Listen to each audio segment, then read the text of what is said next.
Assalamualaikum warahmatullahi wabarakatuh. Kami dari kelompok 6 ingin mempresentasikan hasil kerja kelompok kami yang beranggotakan Muhammad Syaiful Rizal Hamdani, Vika Mafiro, dan saya sendiri Erni Triwahyuni. Pokok pembahasan yaitu pengertian dalalah, pengertian dan contoh ibarah al-nas, isyarah al-nas, pengertian dan contoh dilalah al-nas, iktido al-nas, pengertian dilalah mantuk, pengertian mantuk al-sari, dan pengertian dan macamnya mantuk ghairu sari. Pengertian dilalah. Secara bahasa, kata dilalah adalah bentuk masdar atau kata dasar dari kata dilah yadalah, yang berarti menunjukkan, dan kata dilalah sendiri berarti petunjuk atau penunjukan. Adapun menurut istilah, sebagaimana disebutkan oleh Kutub Mustafa Sanu, bahwa yang dimaksud dengan dilalah adalah keadaan suatu yang dapat memastikan untuk mengetahui yang lainnya. Dengan kata lain, dilalah itu ialah penunjukan suatu lafal nas kepada pengertian yang dapat dipahami, sehingga dengan pengertian tersebut kita dapat mengambil kesimpulan hukum dari suatu dalil nas. Pengertian ibarah al-nas. Ibarah al-nas merupakan upaya memahami makna dari lafaz. Oleh karena itu, ibarah al-nas disebut juga dengan istilah dalalah al-nas. Definisi-definisi tentang ibarah al-nas yang dikemukakan oleh para ulama antara lain sebagai berikut. Yang pertama, menurut Abu Zahra, bahwa ibarah al-nas merupakan makna yang dapat dipahami dari laf, baik itu laf al-zahir atau laf al-nas, atau baik laf muhkam atau bukan muhkam. Yang kedua, menurut Syekh Al-Khudlari, bahwa ibarat al-nas itu petunjuk laf atas makna yang dimaksudkan, baik yang dimaksudkan itu makna asli atau bukan asli. Yang ketiga, menurut Abdul Al-Wahhab Halaf, bahwa ibarat al-nas merupakan petunjuk dari bentuk makna yang cepat dapat dipahami daripadanya, serta dimaksudkan oleh susunan lafadznya, baik susunan lafadz itu dimaksudkan untuk makna asli atau karena makna yang mengikutinya, atau bukan makna asli. Contoh ibarah al-nas: wahalallahul bai'a wa harramar riba, yang artinya, dan Allah menghalalkan jual beli dan mengharamkan riba. Dalam kaitannya dengan hal tersebut, contoh lafaz ibarah al-nas dapat dilihat dalam firman Allah surat Al-Baqarah ayat 275, yang artinya Allah telah menghalalkan jual beli dan mengharamkan riba. Ibarah al-nas dalam ayat ini menunjukkan kepada dua arti, yakni arti asli dan bukan asli, atau tabai. Arti asli yang dapat dipahami dari ibarah al-nas ayat ini ialah bahwa jual beli tidak sama dengan riba. Arti ini dikatakan sebagai arti asli karena mula ayat-ayat ini dimaksudkan untuk membantah anggapan orang yang mengatakan bahwa jual beli itu sama dengan riba, sebagaimana yang dijelaskan oleh ungkapan ayat yang artinya sesungguhnya jual beli itu sama dengan riba. Sedangkan arti bukan asli yang dapat dipahami dan ibarah al-nas ayat ini ialah bahwa hukum jual beli adalah halal dan hukum riba adalah haram. Arti ini dikatakan sebagai arti bukan asli karena merupakan arti lain, yakni meniadakan persamaan antara jual beli dengan riba, serta menjelaskan hukum masing-masing. Pengertian isyarah al-nas. Isyarah nas adalah suatu dalalah yang didapat bukan dari makna secara lafadznya atau pemahaman yang diambil dari isyarah nas, bersumber dari esensial makna yang dipahami dari ungkapan yang ada. Dengan kata lain, maknanya tersirat bukan tersurat. Dalam kaitan tersebut, berbagai definisi isyarah al-nas telah banyak dikemukakan oleh para ulama usul fiqh, antara lain sebagai berikut. Yang pertama, menurut Abdul Al-Wahhab Khalaf, dilalah isyarat adalah petunjuk nas atau makna yang lazim atau tetap yang dapat dipahami dari ungkapannya serta tidak dimaksudkan oleh susunan lafznya, dan untuk memahami maknanya diperlukan pemikiran sedalam-dalamnya atau pemikiran yang sederhana menurut terang dan tidaknya dari segi ketetapannya. Menurut Syekh Al-Khudlairi, isyarah al-nas adalah petunjuk nas atau makna yang tidak dimaksudkan oleh lafznya menurut makna aslinya.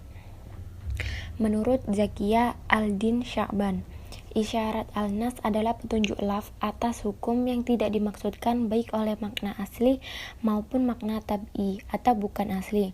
Akan tetapi hukum itu tetap ada bagi makna yang tersusun dalam susunan laf untuk keperluannya, dan tidak dapat diketahui atas makna hukum itu suatu kebenaran dan kehasihan susunan laf menurut syara.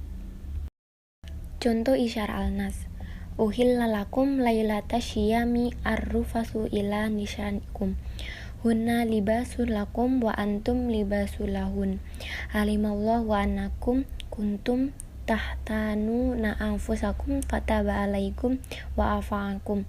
Fal'ana bashiruhunna wabtahu ma kataballahu lakum.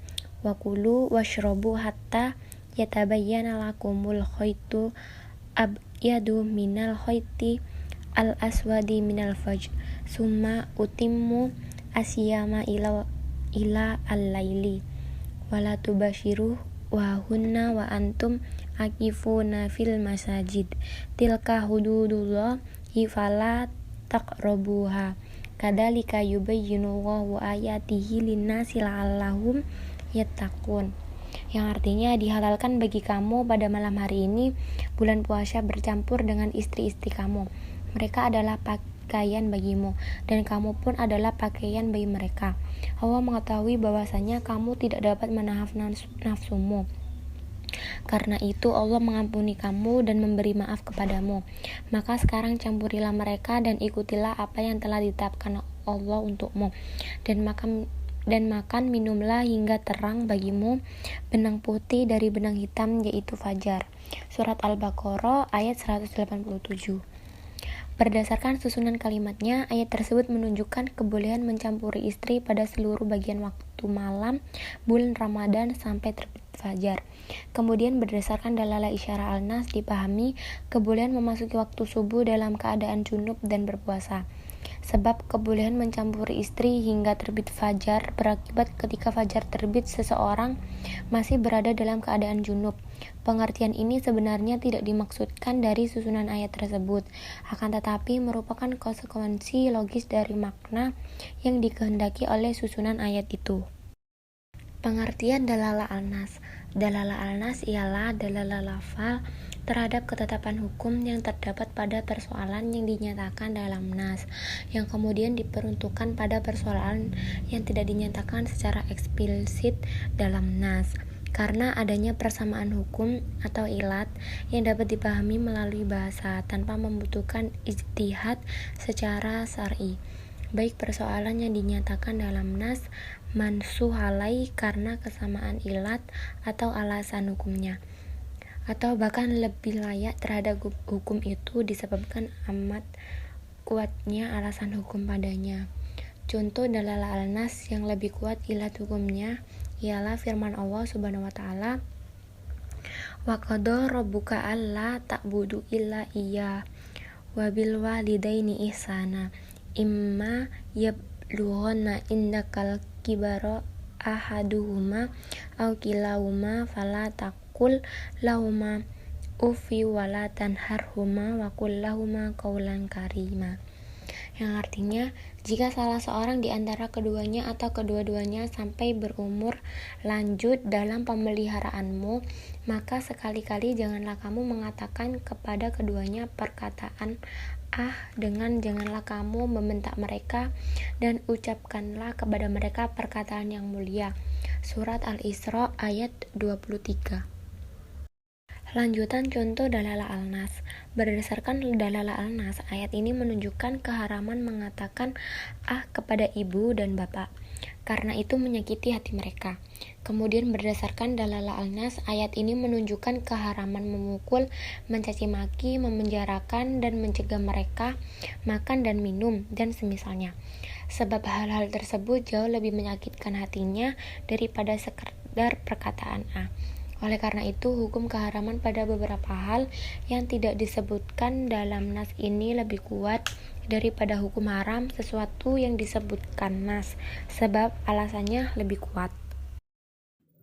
Pengertian dan contoh iqtida al-nas.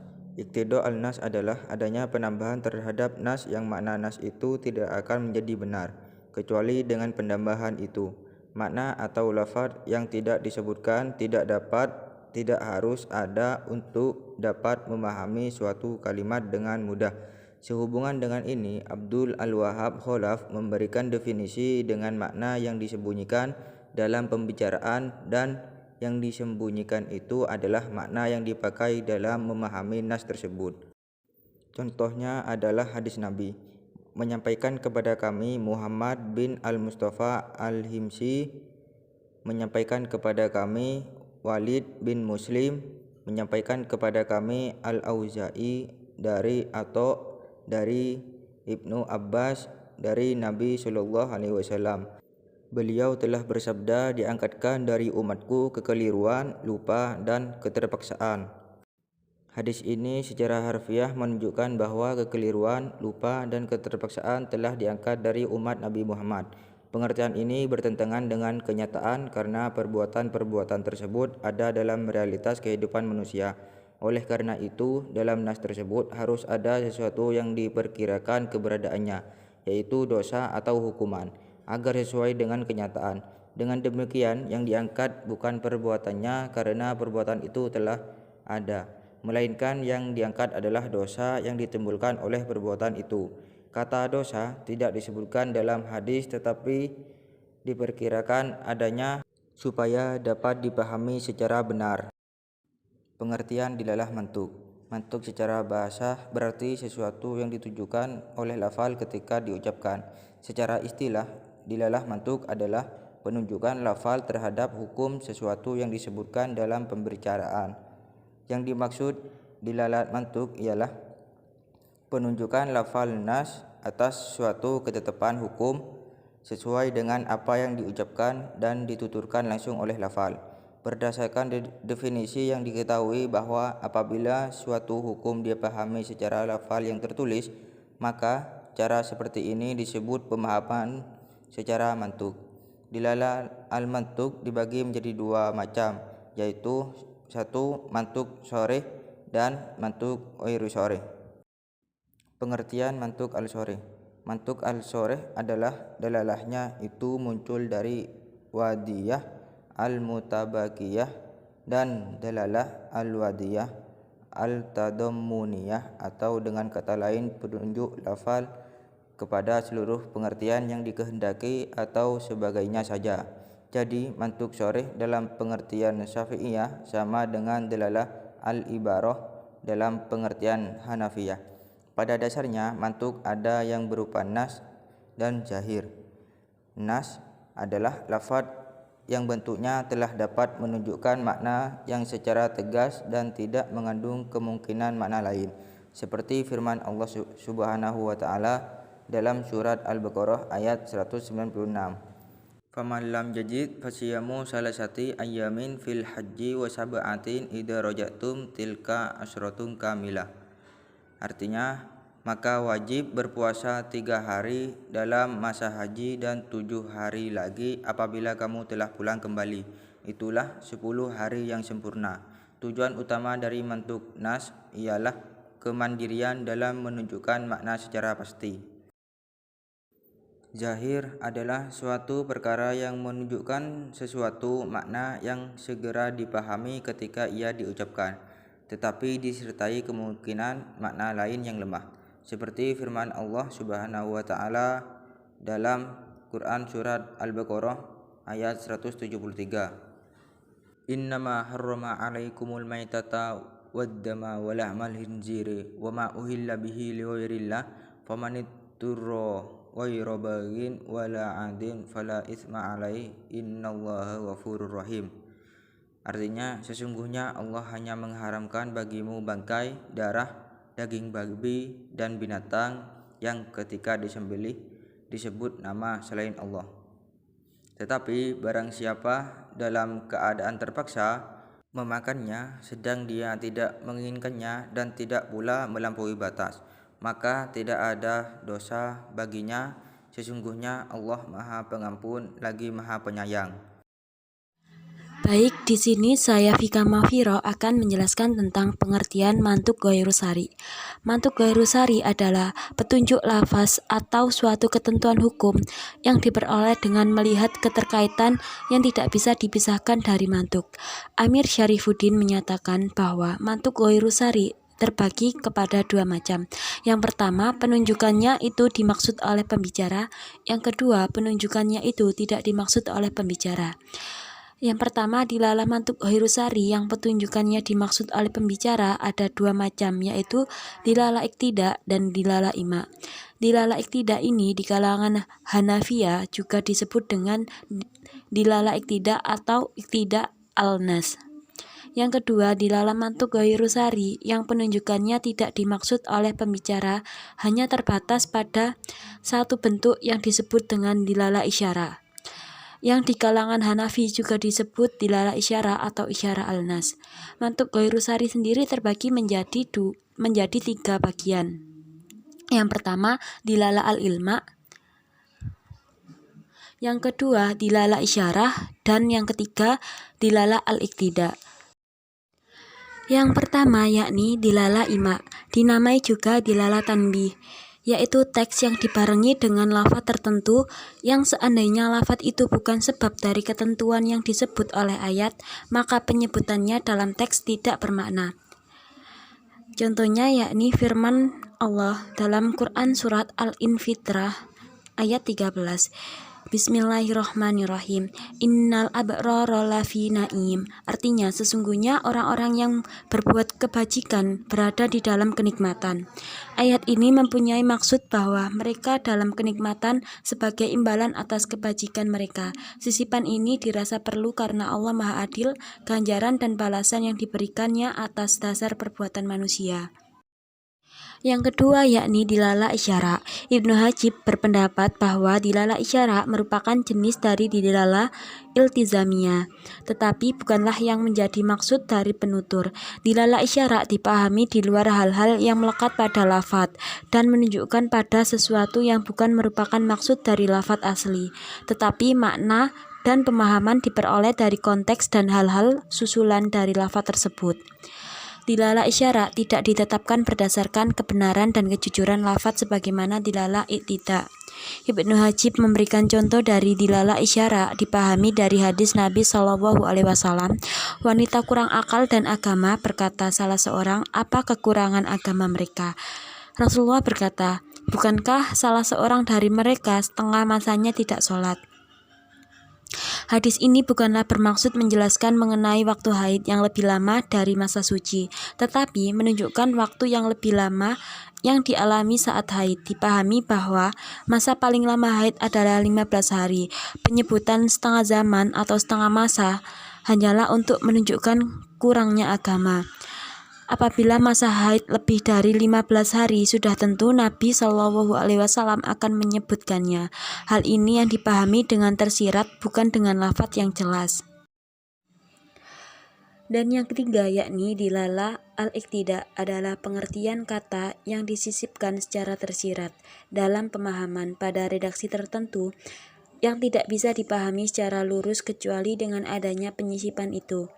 Contohnya sebuah hadis Rasulullah menjelaskan, An Abi Daril Ghifari qala Rasulullah sallallahu alaihi wasallam, innallaha tajawaza an ummatil qata'a wa nisyana wa mas taqri huwa alaihi.